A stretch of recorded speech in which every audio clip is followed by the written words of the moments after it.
What's up, everybody? Welcome to the show. Monday, May 5th, Cinco de Mayo, and we have Jacob D. Gibbs on the show coming in. He loves the rookies. Jacob, you love rookies this year. What's going on, man?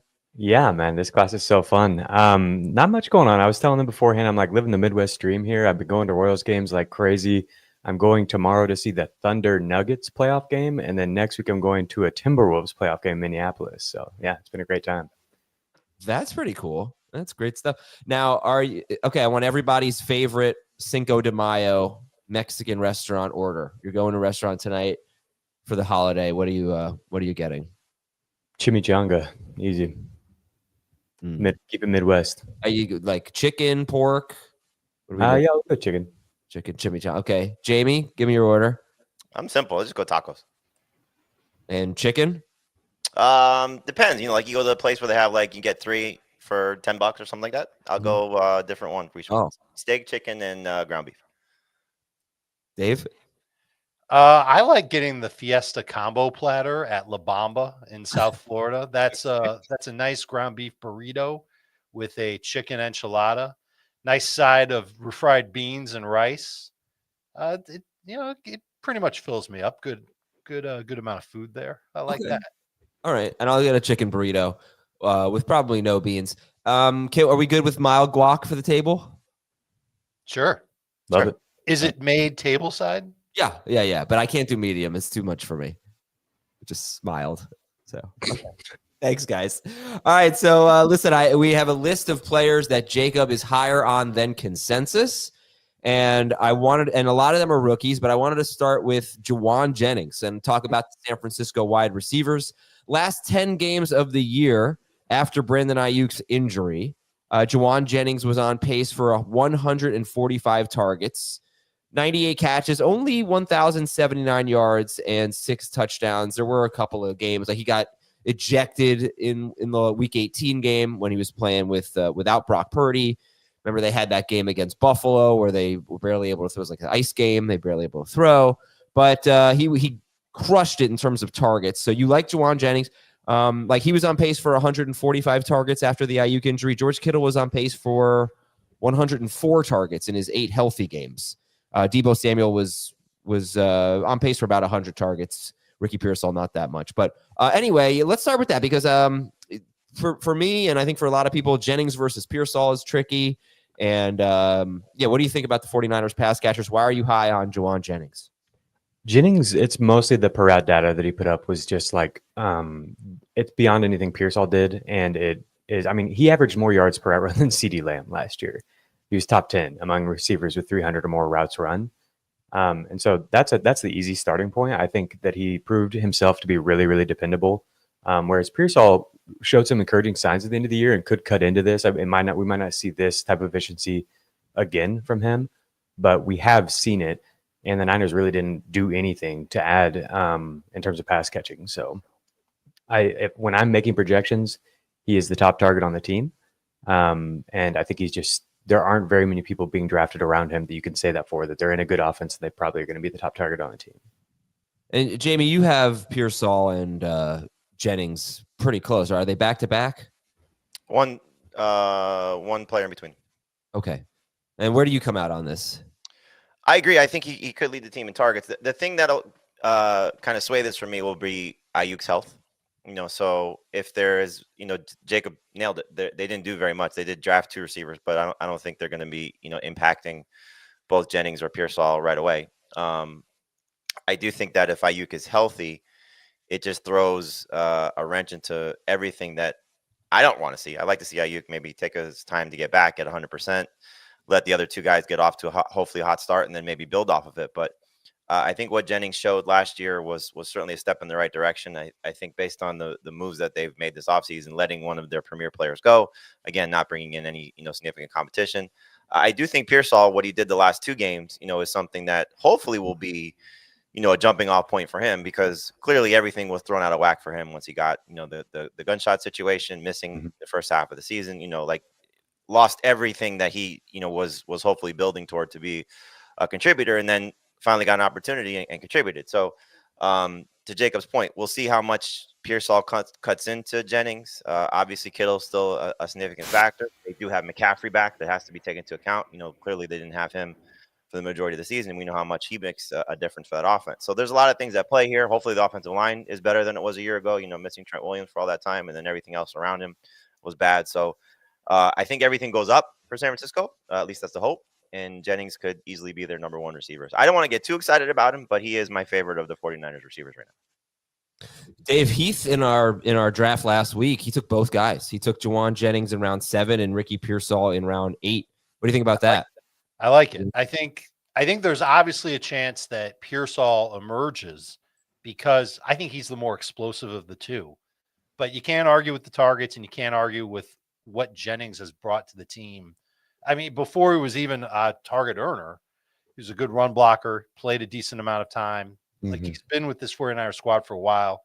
They rewarded him with a nice contract. I just don't know how explosive he is. I like that he's a size winner, and I like that he's a red zone target getter. He had 15 red zone targets last year. That led the 49ers, 10 end zone targets. And again, there were some receivers. They didn't play the whole year. So he's the one that basically did. So it makes sense for him to lead those types of targets, but he blew everybody else away, especially in end zone targets. And when I imagine he's going to be the guy that is the second read, sometimes first read. Kittle will be the first read, sometimes second read. So I have no problem taking Jauan Jennings first. That speaks to the trust that he has with Purdy. And I think, like, you bring up the red zone and all that, like, he's just a dog. That's what he does. I actually think Ayuk being back would help things because it would allow him to move back to the slot. I was amazed that he was able to win because you bring up that he's not as explosive as some of these other guys, Ayuk and Pearsall. He was able to win when they had to put him in that Ayuk role. He continued to be successful, which was really, really surprising because that doesn't seem like it's a skill set, but it was just like he would just go down, post guys up, and they would throw jump balls to him, and he would just win it over and over, get yak.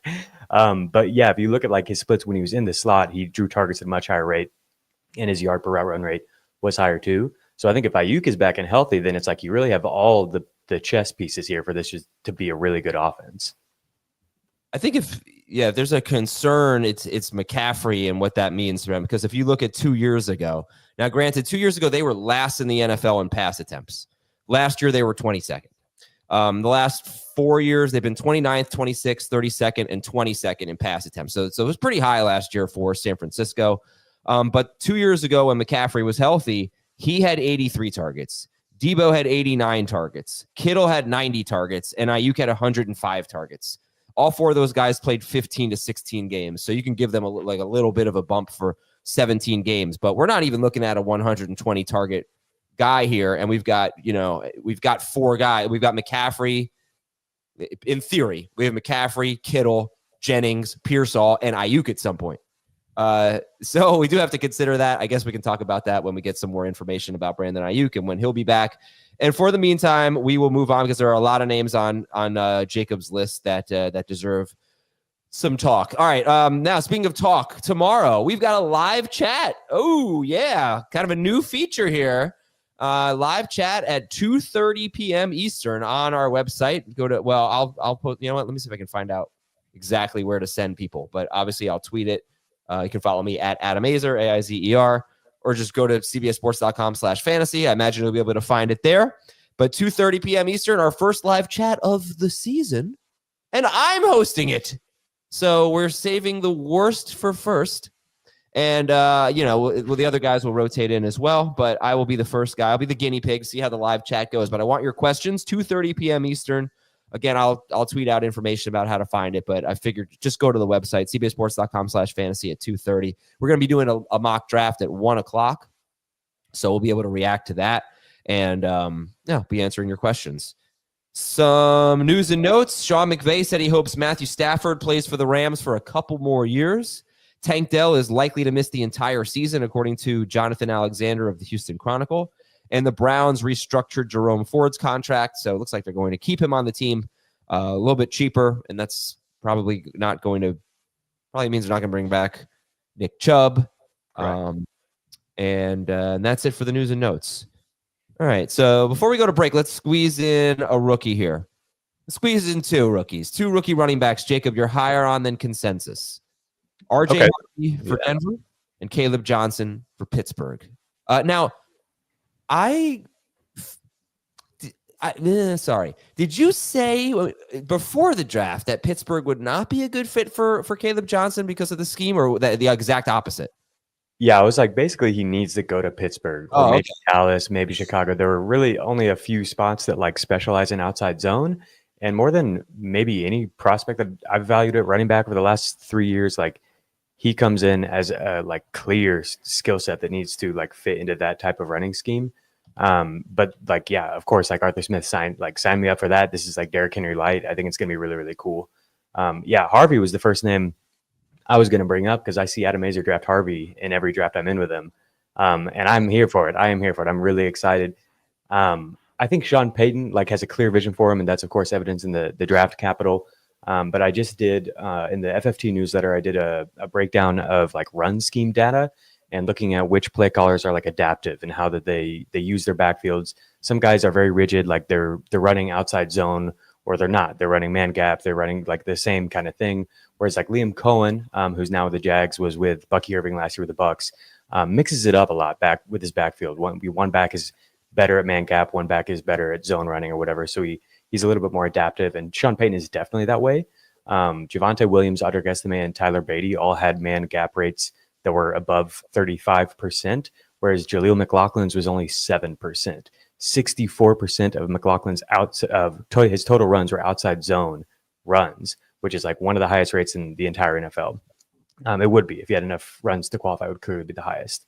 The rest of the backfield had a 19% rate for reference. So Peyton clearly like will pick and choose his spots. And Harvey, we're hoping will be more than just a bit role like McLaughlin, so probably won't be quite as pronounced. But I just think it speaks to like how clear and ingenuitive like he is with the way that he uses these running backs. And Harvey is really, really good at outside zone runs, which I think makes sense when you watch him. He is really good at like poking and prodding the line and finding the spot. And then he has the burst. His timed speed on the 10-yard split and the 40-yard dash at the combine was faster than any running back in this draft class. So when it comes to just pure acceleration, even ahead of Byshell Tootin, who was just shot out of a cannon, Harvey was the fastest. And I think that he's just like a perfect fit for this. I think all of the excitement around him makes total sense. Yeah, we mentioned that with Harvey, that he likes to he's very patient, sets up his blocks and, waits behind the line of scrimmage, which I mentioned. He's the kind of guy, like I said, I wanted to see him I wanted everyone to go to a team with a good offensive line, but him in particular, because he really uses his offensive line. And the Broncos do have one of the better offensive lines. And according to Jacob, it's a good scheme fit. So that's encouraging stuff. Anything to add, Dave or Jamie? No, I think we're all kind of excited about how this is going to go. The fun part will be is how high does his draft capital go? Because as we continue to hype him up, and obviously other places are going to hype him up, does he get to a point where the expectations are either justified or a little bit out of control? So right now it's like, okay, we're taking him. I think what did you draft him, round 5? Yeah, pretty sure. Like, to me, that's a great spot for him. Like, I'm afraid he can get into like the round 3 range, and then we're just like, okay, here we go. It's a little bit too out of control. But you know what? Is it though? Like, no, that's what I was gonna say. Like, we're drafting Genty in round 1, and he's easily in the conversation to be the second best running back for this season for redraft. It wouldn't surprise me, if we get into, especially half PPR or non PPR, he gets into that range. But in full PPR, is he going to go ahead of some of those receivers that are probably a little bit better, a little bit safer? That'll be the talking points I think that will start to come into play with Harvey. But he should be the best running back in Denver by far. He's going to, again, compete to be the second best rookie running back behind Genty. I think right now I have him just behind Hampton, but in that same conversation. So they're right there. I think round 4 is where I would be okay with like reaching for him, if you want to put the word reach on it. Round 5 to me is a sweet spot. Think about some veteran running backs that are going to go in that same range. Jamie mentioned round 4, and I think I'm comfortable with him in round 4 at this point too. But it's Aaron Jones, it's David Montgomery, Isaiah Pacheco, James Conner. Like those are going to be the round 4, settle for RB2s. How do you? If you're taking those guys in round 4, you're making a huge mistake. Oh, you think those guys are too soon in round 4? Oh, by far. I wouldn't take those guys till round 6. I mean, I'll tell you where they went in. Those guys, then. I'll tell you where they went. Someone's going to take them in round 4 or 5. Yeah. If you're taking Aaron Jones in round 4, please play with me. James Conner went in, went at the last pick of round 4, and then Montgomery went the first pick of round 5. Aaron Jones went in round 7. Yeah, that's where he belongs. So Montgomery and Conner did go at the 4-5 turn. Yeah. No, I think Harvey versus the other rookies is going to be the tough call. Hampton and Henderson and Judkins. I think he'll go ahead of Johnson, but I actually have Johnson only like 8 spots behind him. I think he's really interesting. I think a lot of the reasons we're excited for Harvey are reasons to be excited for him. He doesn't have quite as much receiving upside, but I could see him getting more total touches than him. I could see him getting more total touches than anybody except J&T among the rookies. Okay, let's get back to that in a moment. Here, we got to take our first break on fantasy football today. We'll pick it up with our thoughts on Kaleb Johnson going to the Pittsburgh Steelers. And in our most recent draft, he was a mid-round 6 pick, about a full round behind RJ Harvey. And we'll be right back to talk Kaleb Johnson after this. Get ready. Wait a second. I thought we were going tubing. All 3 Sonic the Hedgehog movies and Knuckles are now streaming on Paramount Plus. And everyone loves it. Every adventure. Just try to keep up. Every face-off. This ends now. And every moment that will have you saying, Where have you been? My entire life! It's showtime! all 3 Sonic the Hedgehog movies and the entire Sonic universe are now streaming on Paramount Plus. All right, Jacob. So Kaleb Johnson of the Steelers, you like this fit. Does it bother you that he had a pretty disappointing 40 time? I mean, not like bad, but 4.57. And he had the worst 10-yard split among running backs at the combine.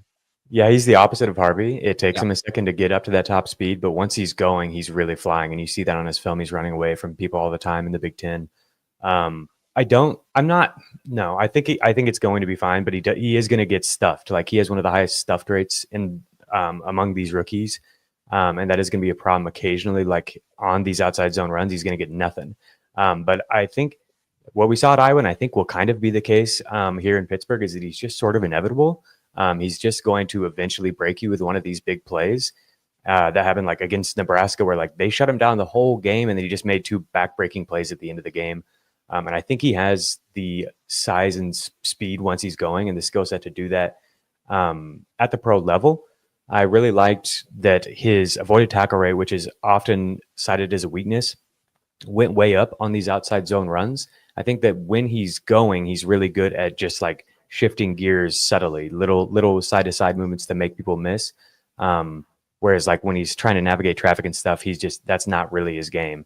I think he'll be a really good complement with Jaylen Warren, who's really strong up the middle, and they like him on those runs. And then the last thing is everything I hear from Pittsburgh, they talk about how he can handle all of these touches in like these post-draft pressers.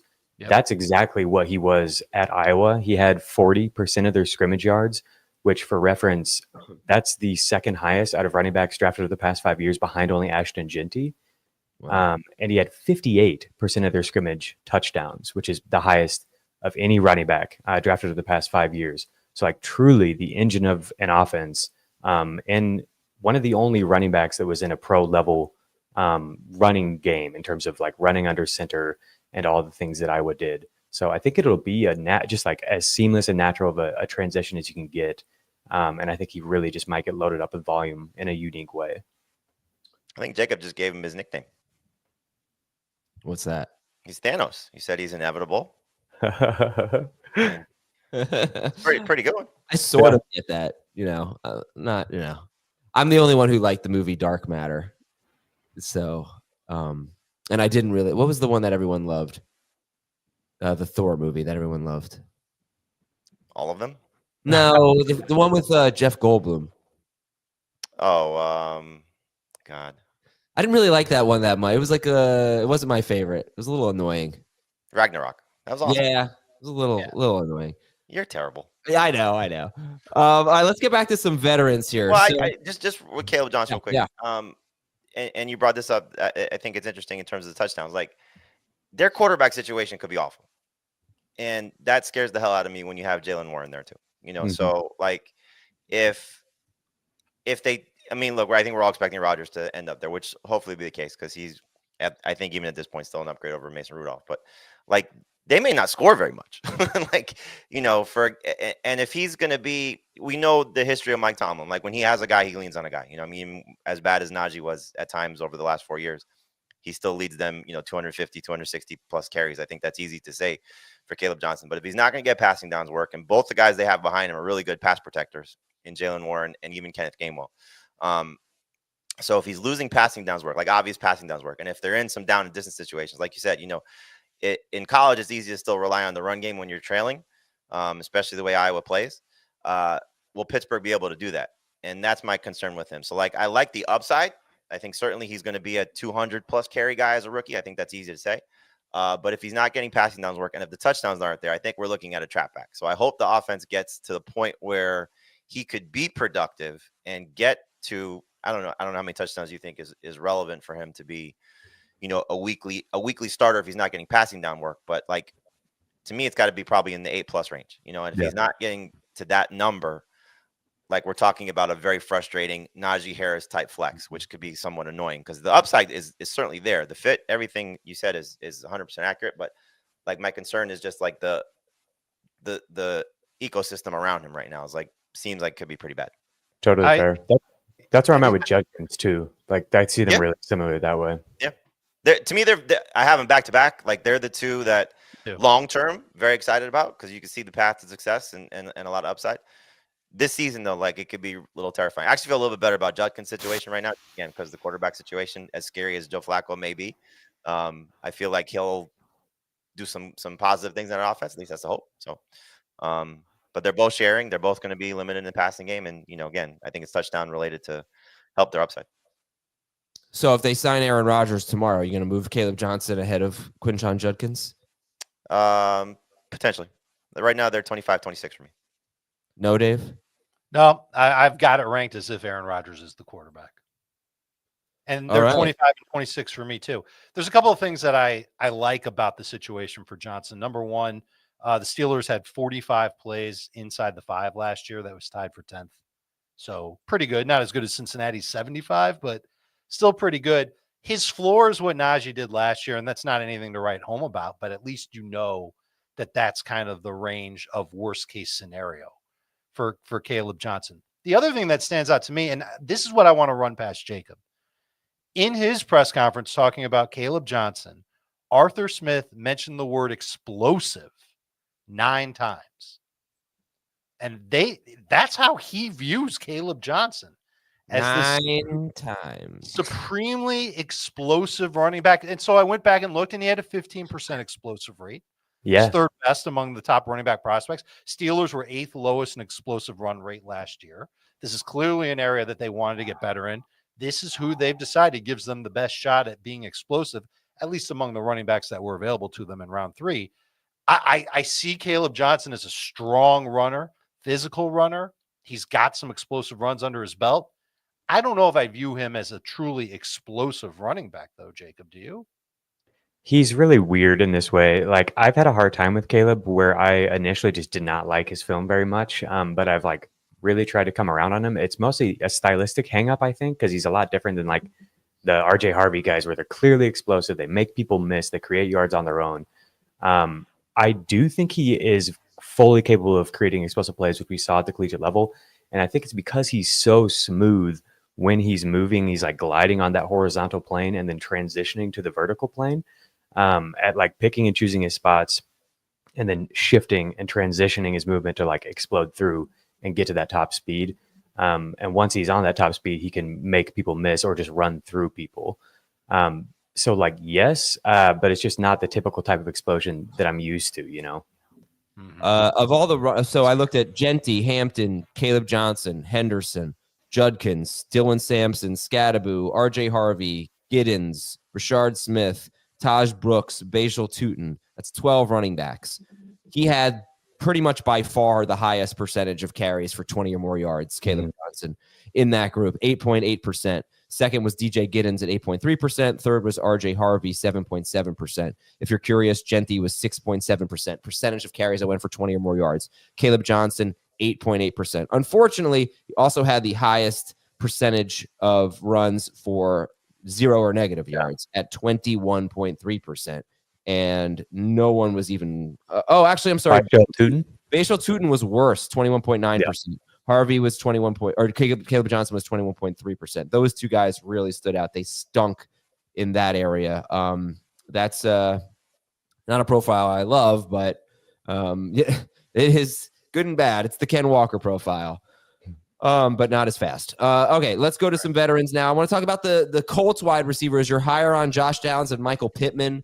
I don't even consider drafting them. I mean, nobody does. But they could fall, right? Like I remember I was listening to Heath's Dynasty show last week. He had Adam Pfeiffer on, and Adam said something like, "You could not like a guy and still draft them if you think the value is right." So that's a great point. Well said. But like, come on. They just drafted Tyler Warren. They've got two quarterbacks who do not produce passing statistics here. Why are you higher than on Josh Downs and Michael Pittman than consensus? Josh Downs is awesome. I think he's like one of the top 20 or so receivers in the league, which is crazy to say, but it's backed up by a lot of data points. And then when you watch him, his short area quickness is unlike almost anyone in the NFL. Like he's so good at just making one guy miss and shaking open. The Anthony Richardson is a concern, of course. And if it's him, then like that will probably affect Downs more than anyone else, I think, in terms of being dependable on those short yardage looks. But I really like Steichen, and I really liked when Steichen was able to scheme things where he was using Richardson's legs. They did that a few times and it worked well. And then they would get away from it. I don't know if there's a worry about, if injuries or what. But I would think if Richardson gets a job, they're coming out and they're doing that right off the bat, because now they have a backup plan they feel good about. And if Richardson gets hurt, then it's like, okay, well, this is your last shot. This is just conjecture. But like, I think they have the pieces where if they base the offense around Taylor and Richardson's legs, and then they also have Steichen scheming stuff to Downs, scheming stuff to the tight end position to Warren, I think it could work. And then when it comes to Pittman, all that he needs is to be healthy and to have a competent offensive environment. I think people have just forgotten how good Michael Pittman is. And so that's with him. It's just a price-based thing. Where he's at, he's basically free, and I'll take a shot on that because we know that this guy is good. They both went around 11 in our draft. Josh Downs, 3-receiver PPR draft. Josh Downs, first pick of round 11. Michael Pittman, second to last pick of round 11. They actually went after Anthony Richardson and Tyler Warren, and of course Jonathan Taylor. Jamie, what do you think about round 11 for Downs and Pittman? I think Jacob said it best. They're free. So look, Richardson spending time with Josh Allen's quarterback guy. Daniel Jones could be an upgraded Anthony Richardson, and we know that he's had some good moments with his receivers, just not great moments with his receivers. So where you're getting these guys, it's not bad investments. But again, you just have to keep your expectations in check. Are they going to be weekly starters for you if Richardson continues to rely mostly on his legs and doesn't have a better completion percentage? Well, obviously not. We saw what that was like last year. They were certainly better, the two receivers, when Joe Flacco was a starter. So, there's a lot at play here with the Colts that we still have to sort of see how it plays out. Does Richardson look better and perform better? Because he could look better in camp, and that won't really mean anything until the bullets are live. And then he gets out there and he continues to struggle and turns the ball over and runs too much and doesn't help his pass catchers. And then, as you brought up, obviously, Adam, is the addition of Tyler Warren, and how much does that change things for just those two guys in general from a target share perspective? Because clearly they're not going to throw the ball very much with Richardson, and probably not with Daniel Jones, because why would you go out and sign Daniel Jones if you're going to keep the offense somewhat on the same sort of structure and plan? So I think, again, if you just take these guys with the understanding of they may be players that you drop at some point, when something else comes about or you have an injury and need to replace them, then that's fine. If you're taking them as, I'm hoping they're going to be starters for me, then it becomes probably an issue. But round 11, when you're talking about, and again, I think these are fair comps. What does Ibuka maybe become? He's going to be in that range. What does Luther Burden become? He's going to be somebody in that range. Matthew Golden potentially. The rookie receivers that have a lot of upside, or some other veterans that we're going to see in this range as well. It's just who you're comparing them to. But anytime you get into double-digit rounds for a 1 or a 1A, receiver that still has plenty of upside and potential, those aren't bad dart throws to see what they become on your fantasy team, especially early in the season. Looking at the other receivers who went in round 11, there's only one guy for me that is an easy call that I would take over the Indianapolis guys, and he is the one that I actually did take, and he's also on Jacob's list of players he's higher on the consensus, and that's Darnell Mooney. But the other guys were Luther Burden, Keon Coleman, and Jalen McMillan. And then Cedric Tillman was the first pick of the next round, and then Marquise Brown, Keenan Allen. So, Dave, I said some names there. Keon Coleman, Jalen McMillan, Luther Burden, Darnell Mooney, Cedric Tillman, Marquise Brown, Keenan Allen. Compared to the Colts wide receivers, do you see anyone that's clearly better? I see Keon Coleman as a receiver that has more upside, just simply by being theoretically the number one perimeter receiver for Buffalo, taking a year 2 jump. I'd rather take a chance on that dart versus Pittman, who we've seen for years and doesn't really excite. Like, he gets good numbers, but I don't think he's necessarily exciting. And Downs is exciting. He averaged more PPR points per game than Pittman, and it's still not enough to make me feel like I've got to get out of my draft with Josh Downs. And part of it is that Tyler Warren is there, and I fully expect Tyler Warren to have a significant role in this offense. And he's catching a lot of short area throws, which is what Downs did. And he's going to fight for extra yardage, which is what Pittman is supposed to do. So I think that the rookie tight end is going to take a lot away from Pittman and Downs. And it makes me a little bit nervous to have high expectations for them. That being said, it's round 11. These guys averaged 7 targets per game last year. Downs a little bit more.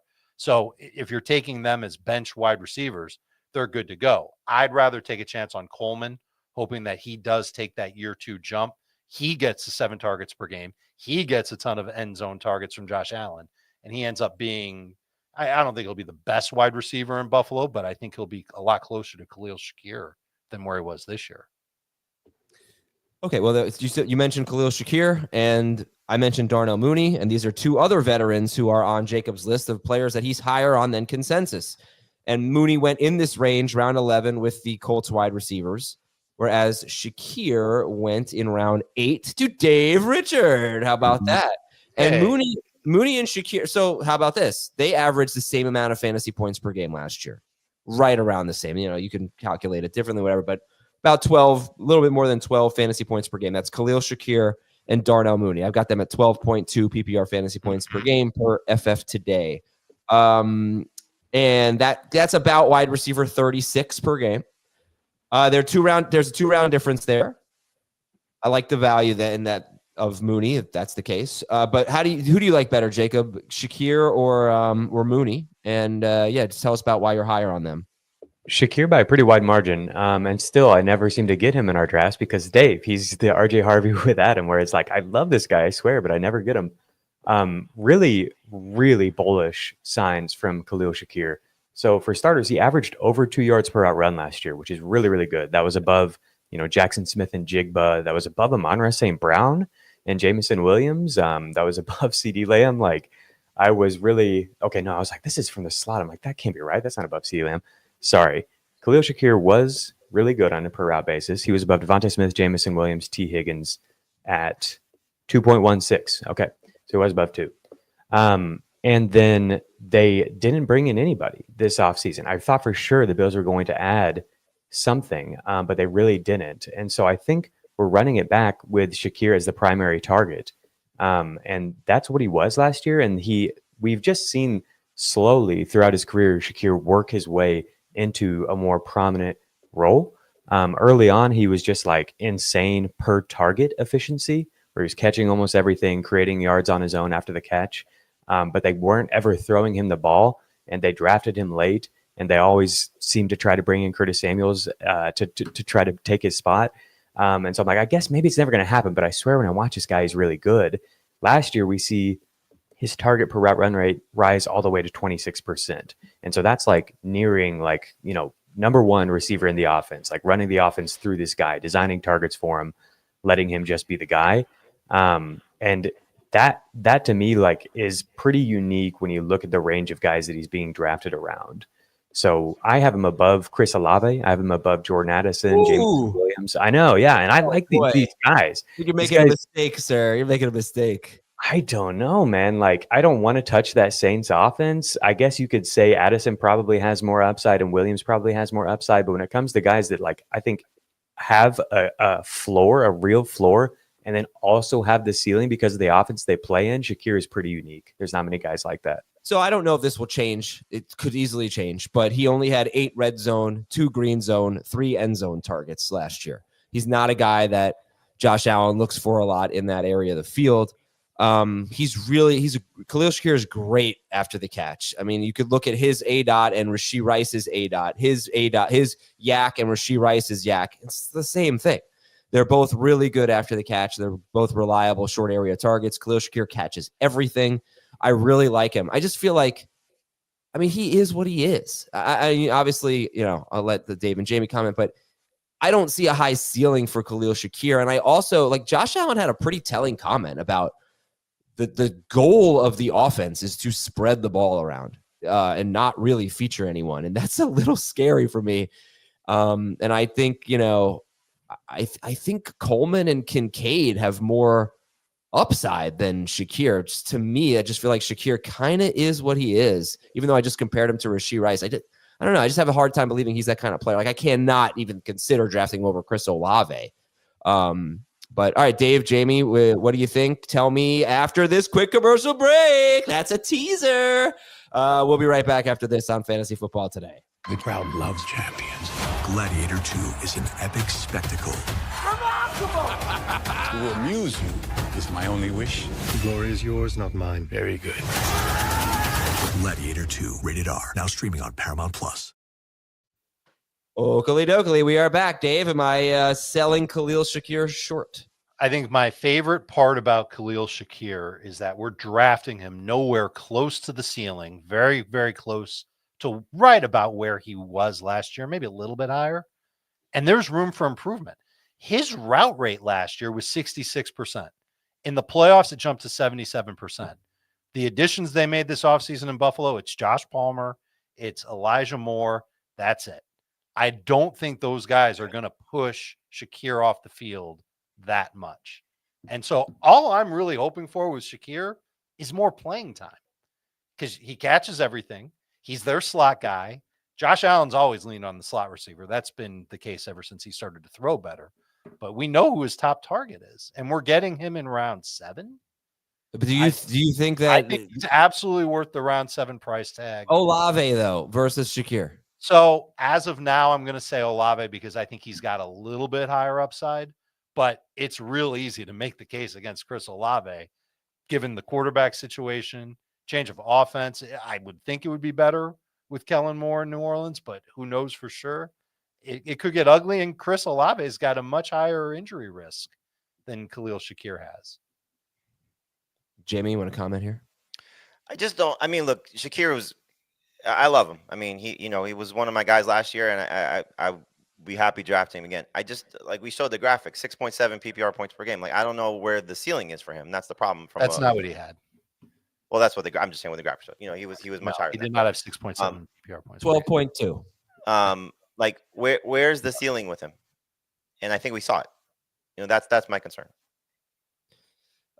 Yeah, I mean, I think the case would be he could score more touchdowns, but not if they don't throw to him there. But that's part of it, though. Like, Dave was just making the case for Keon Coleman, and they're bringing in a couple other guys that, to me, they're just guys. I don't think anybody's better than Khalil Shakir in terms of Josh Palmer and Elijah Moore. But we also have, Dalton Kincaid's, I would hope, is going to be better. Based on everything that they've been saying this offseason about how he's playing through 2 knee injuries and the expectations for him, what they were last year, and just the way that this offense is structured. Like, it's still James Cook's going to get his numbers in the red zone from a touchdown perspective. Like, I just don't. I think Shakir is what he is. Like, he's a really good number 3 fantasy receiver, someone you want to have on your team. I just don't know if he's a starter in a 2-receiver league and non-PPR, half PPR. Like, where's the upside there? So I love him. I just don't know if he's going to get much better than this. That's the problem. He could play more, like Dave pointed out. His route rate was above 80% in 5 of the final 7 games. So he did, even last year, they weren't designing stuff to him at the beginning of the year. And then as the year went on, they're like, okay, this is the guy. And maybe that changes. Maybe Kincaid takes a larger role. But I think if you're looking for upside, that's where it would come, is better luck on touchdown variance. I mean, the touchdowns all came on the ground last year, but that could change. I could see Josh Allen throwing for 40 touchdowns in a given year. Yeah. And Josh Allen threw 4 fewer passes per game last year than he did in 2023. And that's not even counting week 18 where he played one snap. You just look at the first 17 weeks of the season, 30 pass attempts per game. The year before that, 34 pass attempts per game. Now, they had Stephon Diggs, but if they get back to throwing the ball a little bit more, then, okay, there's more potential for everyone in that receiving core. I've got an obscure Darnell Mooney stat for you. So this is yards per target if only including on-target throws last year. Jamar Chase is at 13.1, and we're just going to go up from the Jamar Chase line. Zay Flowers, 13.2. I think he's really underrated this year. Justin Jefferson and Ladd McConkey, 13.5. Brian Thomas Jr., 14.6. Darnell Mooney, 15.5. My. The only guys above him were A.J. Brown and Jamison Williams. So that's on-target throws. How many yards per target did they average? He led the entire NFL in yards per target on catchable throws versus man coverage. And I think if you watched Darnell Mooney's film last year, he was separating down the field a lot. But the QB play at the beginning of the year was suspect. And it got better with Penix, and even Penix still was missing him sometimes. I think there's going to be some a bit of a learning curve with him, but I think it could be better than what we saw last year. But when he was in, the offense was humming, and I think it will again this year. They've got the pieces to do it. They've got the offensive line. I feel good about the coaching, and they didn't add anything in terms of pass catchers. So I think we're just going to see it be Drake London as the clear alpha, and then Darnell Mooney getting 24% of the targets or something like that, and being pretty efficient with them, hopefully. You've got players you're higher on the consensus. That's the theme today. 2 tight ends. 3 tight ends. All right, let's do them all. Colston Loveland for the Bears, Jake Ferguson for the Cowboys, Terrance Ferguson for the Rams. How do you rank them for 2025? So that's Loveland, Ferguson, Jake Ferguson, and Terrance Ferguson. Loveland's in a tier of his own with these guys. I'm pushing Loveland so high, man. I got him to the point where I'm basically taking him over Sam Laporta for Dynasty, and it wouldn't surprise me if he, by the end of his rookie season, is producing at or near the elite tight end level. I don't know what his numbers of the full season will be but I think by the end of the year, he'll probably be putting up top 3, top 5 tight end type of numbers per game. It's a perfect storm. Did you guys see the post draft or when they made the pick, how excited Ben Johnson was on that call with them? That was so cool to me. He's like, first pick as a head coach, man. I know exactly what I got in you. I'm so excited for this. This is going to be a problem for people. And I really think it is. The offense has so many pieces that defenses have to worry about. And I think Johnson is just the perfect guy to make it all come together. And Loveland is just that perfect chess piece. And that's the way they've talked about him too. He's not like a Dalton Kincaid or something like that, where you have to work around their weaknesses as a blocker. I think he's really a good blocker and somebody that you can play in line or you can move around and just design different looks to him, kind of like they did with Laporta. But I think he's a better blocker than Laporta even. And so if that's the role, if that's intact, if he can grow into a role where he's running around on 80% of the dropbacks or something like that by the end of the year, I think he's going to be really efficient with his looks and potentially somebody who can get a lot of targets. And that is a projection that you have to just take a leap of faith on, because there are a lot of mouths to feed there. But I think it's reasonable to do that. And so that's based off of some of his collegiate data that is unlike anything we've seen at the tight end position. He had a higher per route target rate last year than any tight end ever has. It only came on about 200 routes. So take it with a grain of salt. But we saw that number just continually rising throughout his career, and he's really young. So the fact that he was even on the field drawing targets at such a high rate for a good offense at that age is impressive. But then last year he took it to a whole new level. He was the whole offense. People are like, why wasn't the production good? That Michigan offense was as bad as it got. And I watched so many college football games. It was the worst. When he was out, the offense averaged 56 passing yards per game in games that Loveland didn't play. It was all him, and defenses knew that.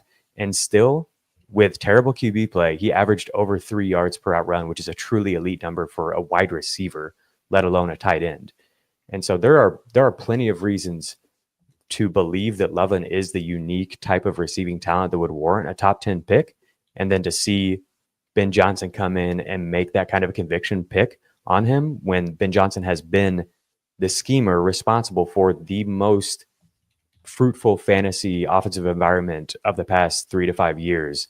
I don't know, like, if you can rank him too high, honestly. If you're just looking for upside, if you're just looking for upside at tight end, like, I get that you're not going to put him ahead of Bowers or McBride or guys that you know what the role is, but like that's what makes a difference is at tight end, and I think he's clearly the answer outside of the obvious guys for how you get there.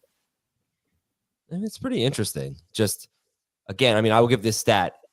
Basically every single top 5 tight end at the end of the year, not per game.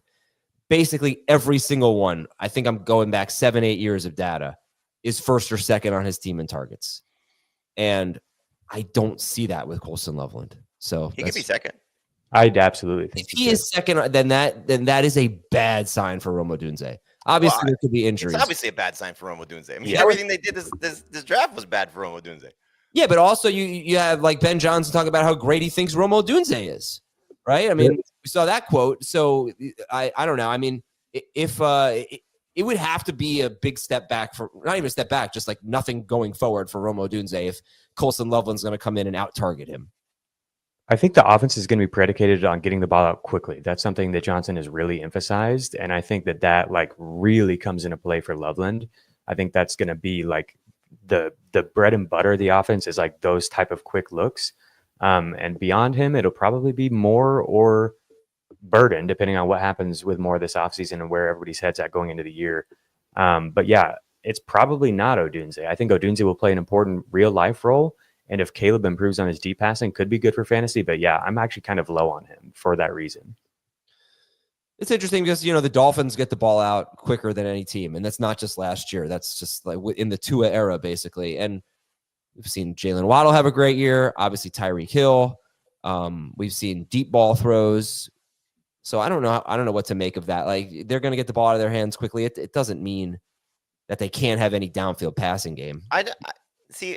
This is the only thing I push back on. I don't think it's get the ball out of his hands quickly. I think it's quicker.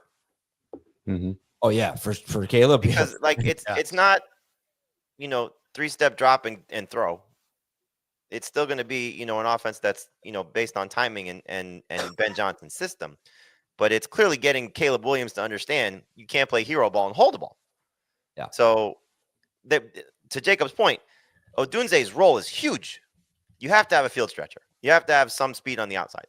You have to have somebody who's going to get 3 or 4 shots a game and hopefully come down with them. Like Odunze is going to be a great best ball receiver. He's going to be one of these guys you want because he's going to win you some weeks. But there's just going to be a target crunch for him that I think is a problem. Whereas Loveland and Burden and hopefully still more, which is I think I don't know if Burden is more exciting than Odunze, but he certainly has the potential to be. But like with what Loveland now brings to the offense, what DJ Moore still does. I mean, we saw what DJ Moore last year. We saw when the coaching change happened. How many times was it just where does ADOT drop to? I mean, for the year it was 7.5, but there were games where he had like a negative ADOT for DJ Moore. That's what I'm saying. Like that was they recognized we got to get the ball out of his hands quicker. It's not necessarily like I just don't want people to think it's going to be Miami. Where it's Tua's got one read because they're afraid he's going to get hit. Like that's not the case with Chicago. And a terrible offensive line in Miami, whereas Chicago should have a very good one, we think. Okay, so so that was Colston Loveland. Jake Ferguson in 7 games with Dak Prescott was actually on pace for 126 targets. He did not do much with them, and he did not catch a touchdown. But I could argue, Dave, he's one of the more underrated winners of the NFL draft. Jake Ferguson, potentially. I would say the favorite to be second on the team in targets. Would you agree? Yeah, and that's what he was in 2023. And last year was just a crappy year for the Cowboys offense in general. And I don't think it's right to judge Jake Ferguson based on that. And so you're getting, this is another guy that's a double-digit round pick. Definitely has upside to be a usable fantasy tight end. But I don't think you can expect him to be much higher than where he was in 2023. It's a little more than 10 PPR points per game. So if you're going great or late, you missed on the great, here's a tight end to take late. I know what Jamie's smiling about over there. Oh, totally. We got to put this comment up. Adam likes Dirty Dancing, but not Thor Ragnarok. Terrible, just terrible. LOL. Yeah, and I also called it Dark Matter. It's like Dark World or something like that. Oh, that's what you were. I had no idea what you were referring to. Yeah, the other there were 3 Thor movies, right? Or are there 4 now? There's 4. There's 4. Yeah, I didn't see the 4th one. Yeah, I I do like the 4th one. Dark. There's like a lot of music and dancing. It's fun. Okay, I heard it was terrible. No. Oh, Love right. it. That was great. Okay, I heard it was pretty bad. All right, Jacob. So let's do your thoughts on Terrance Ferguson for the Rams, and then we'll just pick maybe one or then we'll finish it with Drake May. I'm sorry, I knew we weren't going to have time to get to everybody here, but we'll Drake May, Kyle Williams duo there. But give me your thoughts on Rams tight end Terrance Ferguson. I'm really curious to hear, Dave and Jamie, your thoughts on how this will shake out with the Rams, with Terrance Ferguson, how much playing time he might be able to get as rookie, and then Jarquez Hunter, how much playing time he might be able to get as rookie. Basically, I'm really into these guys because I like them. I like their profiles. I like their film, and they have some encouraging data points. And then the Rams offense is just one that I want to place bets on every year, especially cheap. I think that Sean McVay has just shown maybe more than anybody an ability to like produce these kind of these out of nowhere like league winners, and that's partially due to his like willingness to just kind of change things up, like on a whim seemingly. And then also the offense is just good consistently is good. And I think he's really good at finding exploitable edges and mismatches, and I think that could be like Ferguson's role here. I really liked Ferguson as an athlete because Elijah Arroyo didn't test. Ferguson ended up having the best testing of any of the tight ends. And he really has impressive build-up speed when you watch him get going. He's a natural, smooth mover. And he did have some receiving metrics that popped. I think he had like 25% of the receiving yards when he was on the field, which is 4th in the class and clearly above like Arroyo and Mason Taylor and some of those guys. So you've seen him produce a little bit at Oregon at a high level of competition. And then you get the draft capital investment. I think he was picked only 4 picks after Mason Taylor. Early 2nd round, and the fit is great. So he's just an easy one to like. Jarquez Hunter, I'm intrigued by they keep talking, and it's been a steady drumbeat starting back in like February. Les Snead and McVay both talking about like they're really intrigued by what Liam Cohen did, former guy that worked with the Rams with the Bucs last year, with Bucky Irving, and with the adaptability of the run game and the different ways that he could get the ball in his hands creatively, and that they are looking to kind of emulate that a little bit. And so the Rams have transformed from being, like one of the most prominent outside zone teams to just really simple, mostly duo runs up the gut, just kind of picking and choosing their spots with Kyren Williams and just working on defense with jabs over and over and over. But I think they're, it seems like ready to kind of expand on that a little bit. And then they go out and find this explosive play threat in Hunter, who would I would think fit that Bucky kind of vision better than Blake Corum. But it's really easy to get rookie fever with these guys and kind of wish cast these roles where it's like, really, this is a team that wants to compete and they already have veterans in play. So how much do you expect these guys to play? You don't seem like somebody who has rookie fever, though. That's surprising. Jacob's got a bad always case. He's got. I mean, the Hunter call makes a lot of sense. Just given the fact that Kyren and I think this speaks to your point. How they find talent out of nowhere. Late draft capital, didn't play as a rookie because of the foot injury. Comes in and sort of, the Cam Akers shadow a little bit, and then just runs away with the job. And it's been so special for the last 2 years. But not explosive, and does Hunter offer a little bit more explosiveness and give them a little bit of a change of pace that's kind of been missing from this offense. The one thing that's sort of different is that what McVay's kind of been is like when he's had a guy, he's leaned on a guy, and does he get away from that, sort of mindset? Dave talked about this last week, Williams in a contract year, how much does he, look to sort of, keep whatever youngsters are behind him, whether it's Corum or Hunter, at bay. At least for one more season, and do the Rams just kind of, run Kyren into the ground and then maybe see what they have, and one of these two guys will still continue to find somebody else. I'm still pretty comfortable with Kyren in this lead role, but I do think we could see somebody else taking some work off his plate. Remember, they wanted to go with Ronnie Rivers 2 years ago, right before Kyren got hurt. Then Kyren got injured. Rivers never did anything. They sort of had to, piece together their backfield. Kyren comes back and was a superstar again, and sort of picked up where he left off. So I think he's a good lottery ticket, in redraft leagues. I think he's a good guy to sort of take, maybe round 3 at the earliest, round 4 probably most likely for a rookie draft, for people who are still doing it. But I still think, based on McVay's track record, whether they evolve like you said, they're talking about doing some different things, giving Hunter a little bit more of a role to sort of emulate what the Bucks did. That's something that's certainly worth exploring. The telltale sign will be, do they play him in any preseason games? If they play him in preseason game, it's probably a bad sign that they don't really trust Hunter. If they don't play him, then he's going to get the quote unquote starter treatment, and they probably have a pretty not a big role for him, but at least a role plan for him that they don't want to risk anything during those couple games.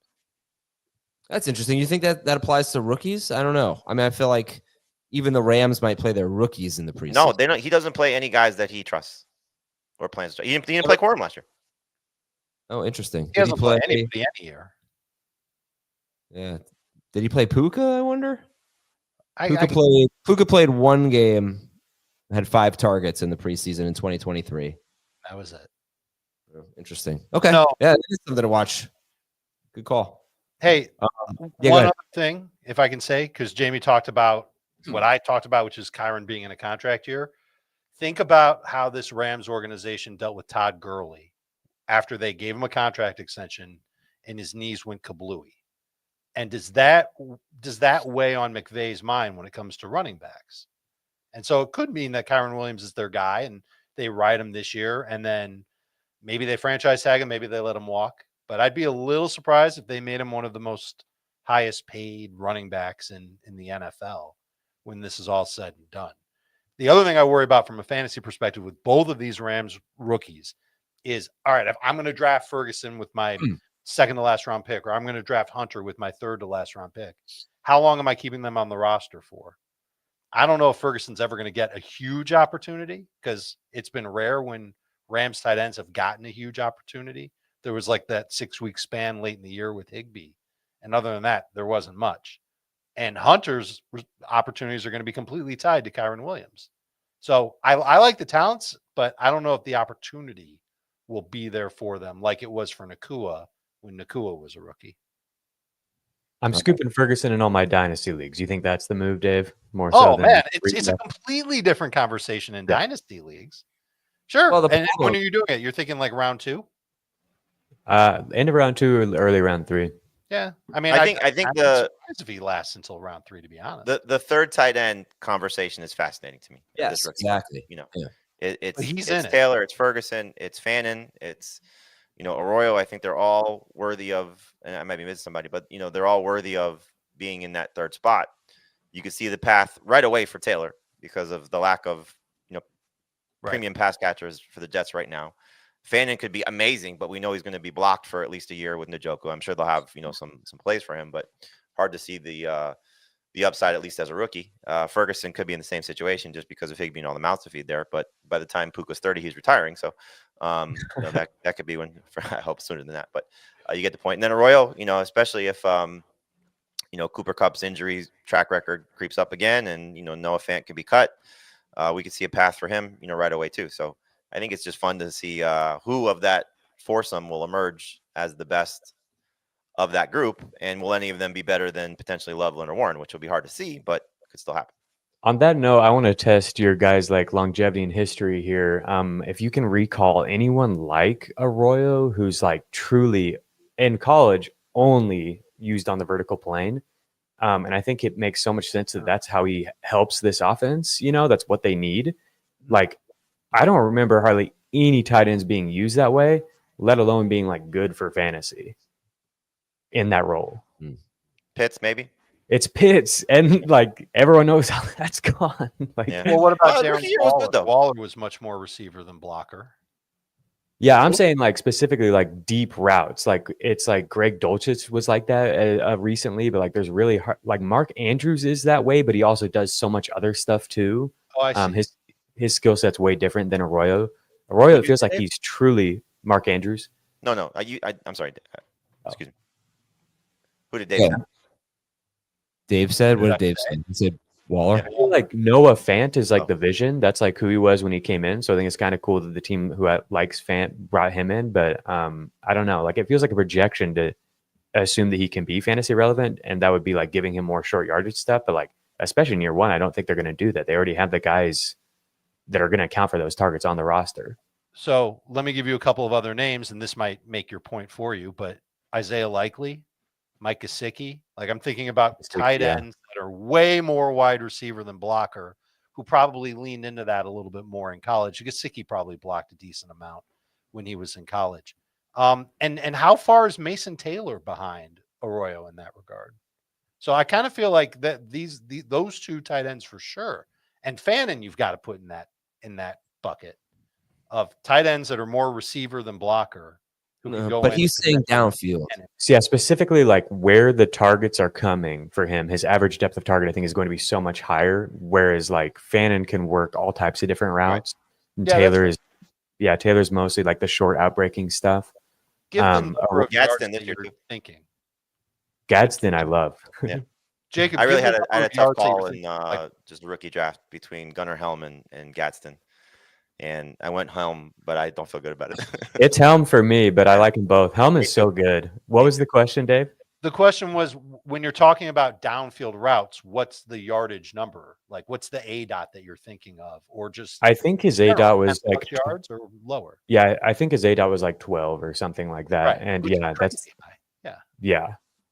that's high for like a Many receiver. targets, right? So his ADOT, Arroyo's ADOT was 11.1 yards. That was sixth highest, whereas Loveland's was 7.1, Warren's was 6.9, Fannin's was 7.5. So 11.1. And Arroyo also led all tight ends with 16.9 yards per catch, which high ADOT means yards per catch usually goes up. Arroyo's interesting because he missed a lot of time with injury. He kind of reminds me of Greg Rousseau, different position, but same school. Greg Rousseau basically had 1 year playing college, and he was awesome. And a lot of people thought he was going to be the biggest bust in the draft. He was a first-round pick of the Bills. And there were some advanced metrics, like it took him a really long time to get to the quarterback, even though he had a high sack rate. His time to get to the quarterback wasn't that high, stuff like that. But it was such a small sample size. Arroyo's kind of the same way because he dealt with injuries in, I think, 2 seasons, basically had 1 healthy season. He didn't get that many targets, but he was terrific. I think he's a really good athlete. I think what you kind of said about Kaleb Johnson, it takes Arroyo a little bit of time to get going, but once he gets going, he will run away from people at a huge size. Like, that's big. He's built. There's no doubt in my mind that he would have had the best athletic testing at tight end. He like just runs away from people. He's crazy. Well, guess what? We ran out of time. So we'll have Jacob on to talk about Drake May and Kyle Williams and some other rookies that he likes at another time, of course. And I will see you all tomorrow at the live chat, 2:30 p.m. Eastern. For Jacob Gibbs, Jamie Eisenberg, and Dave Richard, I am Adam Azer. Thanks so much for watching Fantasy Football today. And since it's Cinco de Mayo, adios.